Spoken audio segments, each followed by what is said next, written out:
Hi అండి, ఎలా ఉన్నారు? అందరూ బాగున్నారా? నేను కూడా చాలా బాగున్నానండి. కార్తీక మాసం స్పెషల్ అండి. ఉసిరికాయతో పులిహోర చేస్తాను, ఎలా అని చూపిస్తాను. ఫస్ట్ కట్ చేసేసుకుని మిక్సీ వేసుకుందామండి, ముక్కలు కట్ చేసి.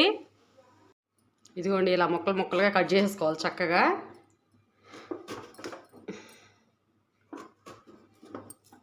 ఇదిగోండి, ఉసిరికాయ మిక్సీకి వేసి ఇలా పెట్టుకుందాం. ఇప్పుడు మసాలా ప్రిపేర్ చేసుకుందాం, ఏం వేసుకోవాలని. ఇదిగోండి, అర స్పూన్ మిరియాలు, అర స్పూన్ ధనియాలు, ఒక స్పూన్ నువ్వులు. ఇప్పుడు ఇది మిక్సీకి వేసేసుకుందాం. ఇప్పుడు ఆయిల్ వేసుకుందాం. శనక్కాయ పప్పులు, పచ్చిశనగపప్పు, మినప్పప్పు, ఆవాలు, జీడిపప్పు అండి. నా దగ్గర కొంచెం ఉంటే వేస్తున్నాను, మీరు వేసుకోండి ఇంకా ఉన్నా కూడా. ఎండుమిర్చి, పచ్చిమిర్చి కూడా వేసేసానండి. ఇప్పుడు కొంచెం ఇంగువ, కరివేపాకు. ఇప్పుడు మా ఉసిరికాయ అది పేస్ట్ చేసి పెట్టుకున్నాం కదండి, ఇది కూడా వేసేసుకుందాం.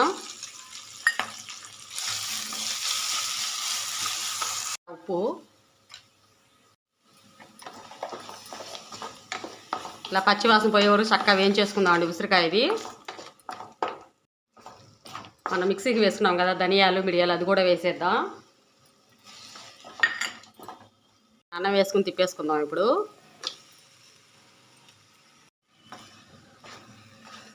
చక్కగా అంతా కలిసేటట్టుగా ఇలా తిప్పేసుకోవాలండి. అన్నం పొడి పొడిగా ఉంటేనే కదండి బాగుంటుంది పులిహోర అంటే. అందులో ఉసిరికాయ పులిహోర అయితే మామూలుగా ఉండదండి, టేస్ట్ చాలా బాగుంటుంది.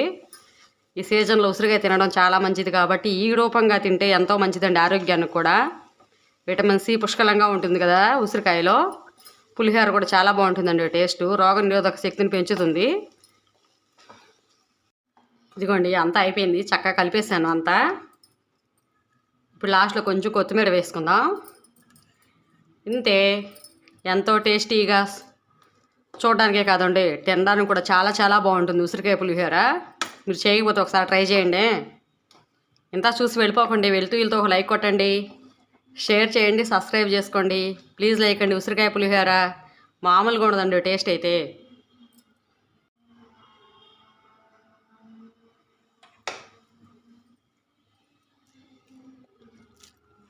సూపర్గా ఉందండి, టేస్ట్ చాలా బాగుంది. మీరు కూడా ఒకసారి ట్రై చేయండి ఒకసారి. టేస్టీ ఉసిరికాయ పులిహోర.